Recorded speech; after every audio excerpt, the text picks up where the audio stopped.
reading from Daniel.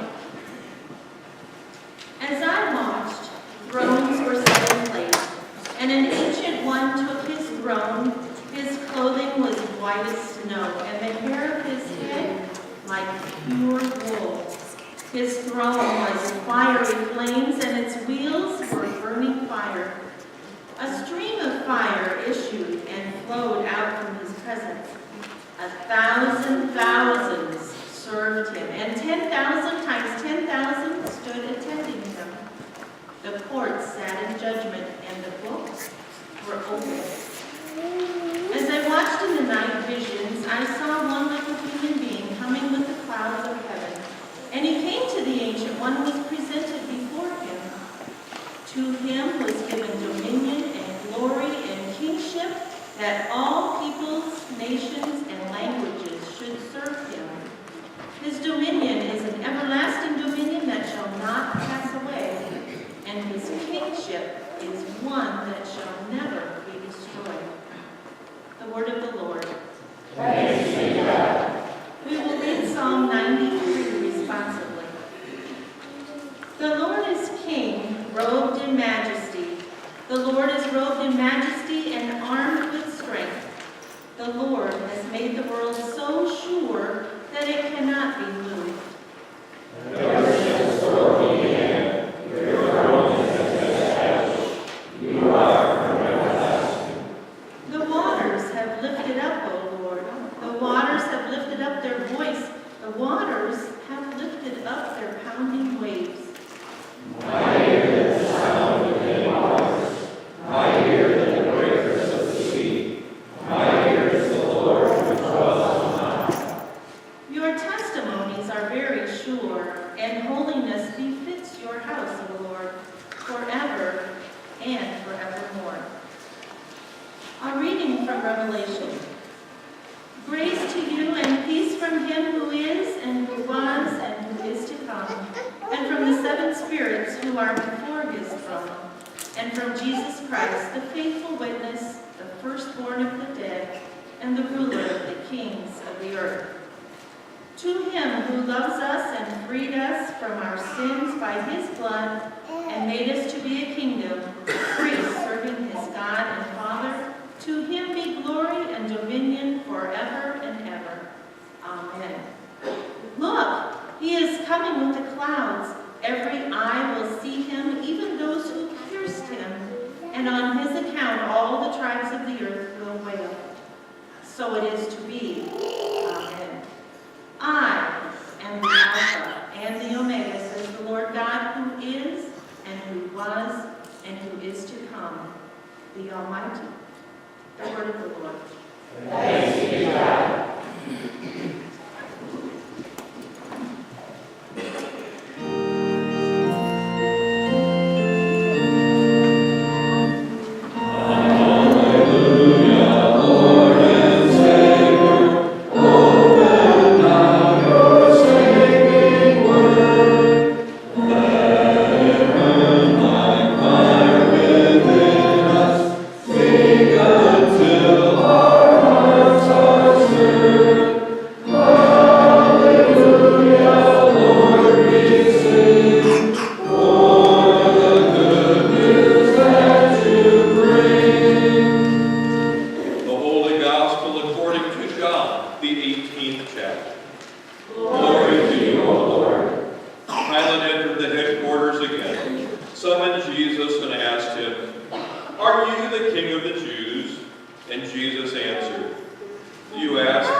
Everyone who belongs to the truth listens to my voice.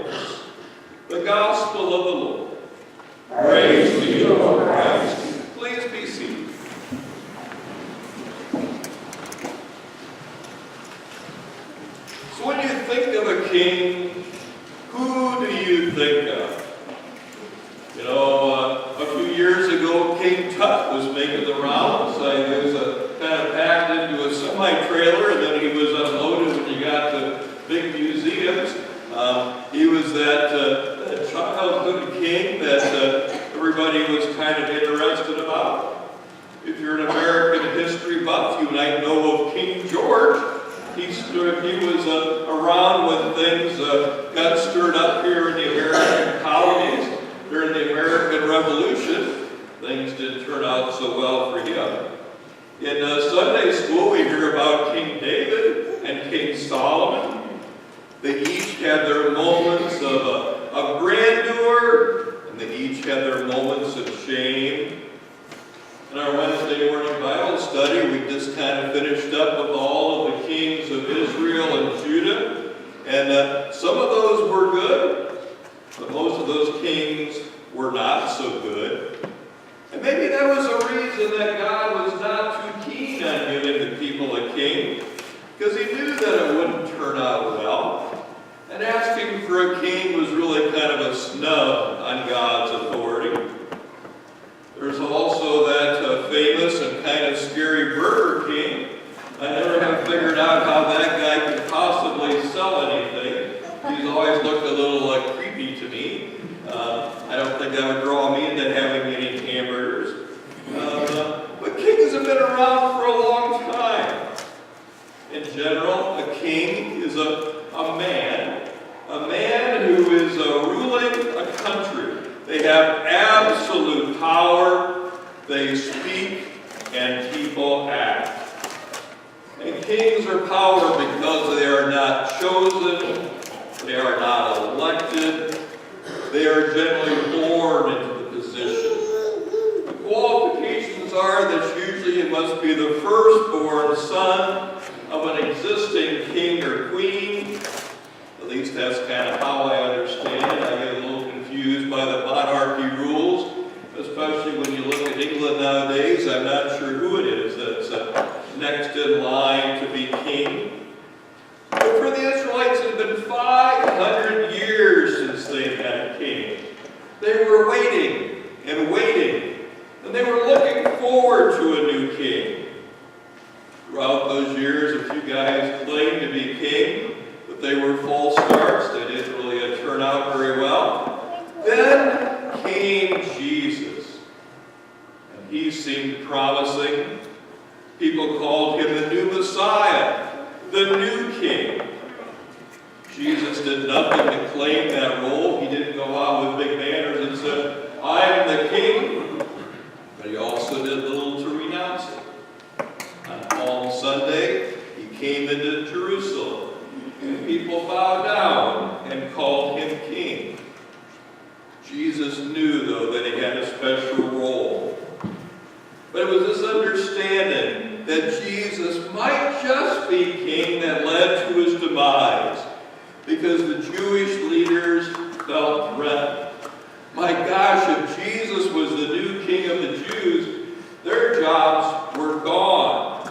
A king would take away their power. As we talked about a few weeks ago, power is everything. Besides that, they didn't see how Jesus could be king. Yeah, he came from the line of David, but his parents weren't special people. Remember Mary and Joseph? They weren't even really married. If you remember the Christmas story by Matthew, King Herod was so threatened that he sent out his armies to kill every newborn that was 2 years old and younger in and around Bethlehem. And Jesus only survived because he was loaded up by his father Joseph and his mother Mary. They were taken as refugees into Egypt. They lived as refugees until it was safe to come back to his home country. Caesar was none too happy either. He knew that a king would threaten the Roman Empire. And that's how Jesus ended up in front of Pilate today. Both the Jewish leaders were concerned, when the Romans were concerned. So we hear that story again and hear that dialogue. Pilate went into the palace and he called for Jesus. Are you the King of the Jews? And Jesus answered, are you saying this on your own? Or did somebody else tell you about me? And Pilate looked offended. Do I look like a Jew to you? Your high priest turned you over to me. What did you do to make them so angry? My kingdom is not of this world, Jesus said. It doesn't consist of what you see around me. Because if it did, my followers would rise up and revolt, so that I wouldn't be handed over to you. But I'm not that King of Kings, not that kind of king. I'm not a king of this world. So Pilate said, so are you a king or not? Give me a straight answer. And Jesus said, you tell me. Because I am a king, I was born and entered into this world, so that I could witness to the truth.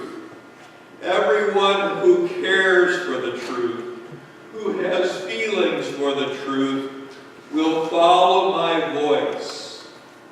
And Pilate said, what is truth?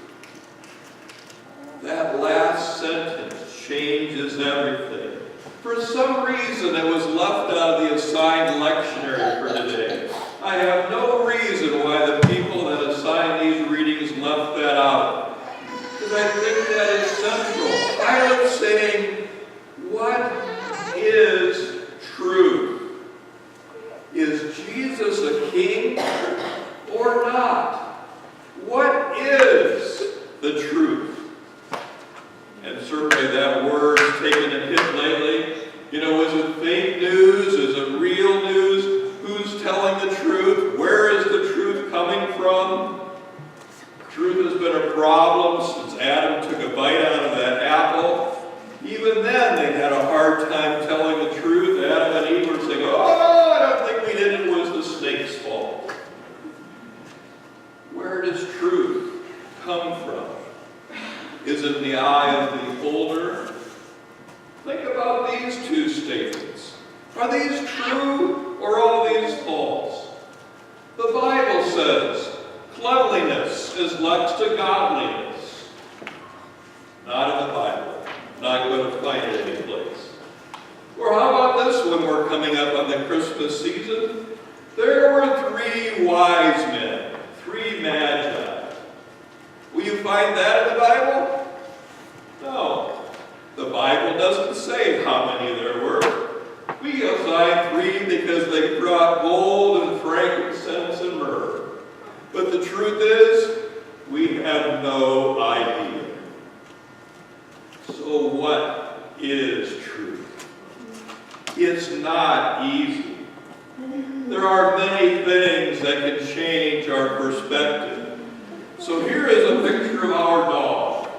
Is that a big dog or is that not a big dog? To our neighbors across the street who have this little miniature schnauzer who has the little yippy mark, our dog is a big dog. But for other neighbors who have 2 St. Bernards weighing over 200 pounds apiece, our 90-pound dog is not very big. What is the truth? Do we have a big dog or not? In worldly things, truth may be hard to discern. But Jesus is speaking of heavenly things. Jesus himself says, I am the way and the truth and the life. When Jesus is speaking of love, that is a truth. Is Jesus king? Certainly not in ways of this world. But Jesus' power lies in love, life-giving love, not oppressive rule truth. It is tough stuff. But I think that we can agree that Jesus is